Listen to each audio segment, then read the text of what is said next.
रामकृष्ण हरी माऊलींनो, सर्वांना गौरीचा नमस्कार। तर कशा आहात सर्वांचं गौरीच्या स्वयंपाकघरामध्ये स्वागत आहे।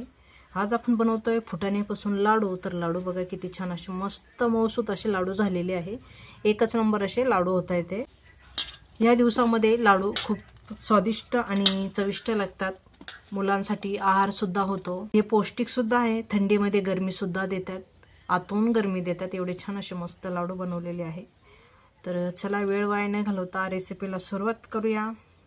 फुटाण्याचे लाडू कसे बनवायचे ते आज आपण बघूया।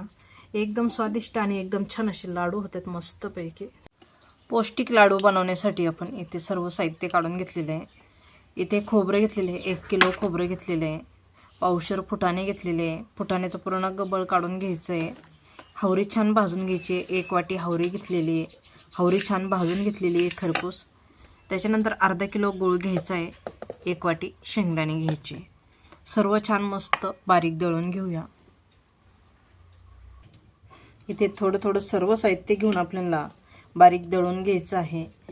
शेंगदाणे घ्यायचे आहे, गूळ घ्यायचा आहे, फुटाणे घ्यायचे आहे, हावरी सुद्धा घ्यायची आहे। सर्व थोडं थोडं घेऊन छान बारीक दळून घ्यायचं आहे। व्हिडिओ कुठून बघता कुठून नाही नक्की कमेंटमध्ये कळवा। व्हिडिओ जर आवडला तर लाईक शेअर सबस्क्राईब नक्की करा। हे लाडू असे बनवणार आहेत, वरतून थंडी जरी वाजली तरी यातून आपल्याला गरमी देणारे लाडू आहे। खूप छान आणि खूप पौष्टिक आहे। छान बारीक दळून घेऊया। इथे सर्व मिश्रण आपल्याला दळून झालेले आहे, खोबरं, गूळ, हावरी, शेंगदाणे। तर आता आपल्याला इथे मी अर्धी वाटी गावरान तूप घेतलेले आहे। तूप आपल्याला लागत लागत घालायचं आहे। तूप गरम करून घेतलेले आहे, अर्धी वाटी घालून घेतलेली आहे तूप। छान मिक्स करून घेऊया। अर्धी वाटी तूप भरपूर झालेले आहे, लाडू बांधून घेऊया। जर थंडीमध्ये हे लाडू बनवत असाल तर खूप पौष्टिक आणि खूप छान असे मस्त लाडू होत्या। 2-2 हाताने असे लाडू बनवून घ्यायचे। फुटाणे आणि हावरी घातलेली आपण त्याच्यामध्ये, फुटाणे, हावरी, शेंगदाणे, खोबरं। तर हे फुटाण्याने आतून आपल्याला एनर्जी भेटते, रक्तासाठी सुद्धा चांगले असते।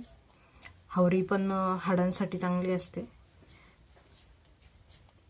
थंडीच्या दिवसामध्ये हे पौष्टिक आहार खाल्ला पाहिजे। अशा पद्धतीने छोटे छोटे लाडू बनवून घ्यायचे। बघू शकता किती छान असे मस्त लाडू होत आहेत ते। तर अशा पद्धतीने सर्व लाडू बनवून घेऊया आपण। तर इथं आपल्याला सगळे लाडू बांधून झालेले, छान असे मस्त लाडू झालेले आहेत। लाडूची रेसिपी जर आवडली तर लाईक शेअर सबस्क्राईब नक्की करा। त्याचबरोबर बेल बटन सुद्धा दाबा, म्हणजे माझ्या अशाच नवीन नवीन रेसिपी तुम्हाला बघायला भेटतील। लाडू तर बघा किती छान असं मस्त झालेला आहे। लाडू खूप पौष्टिक आणि खूप खूप स्वादिष्ट असे झालेले आहे।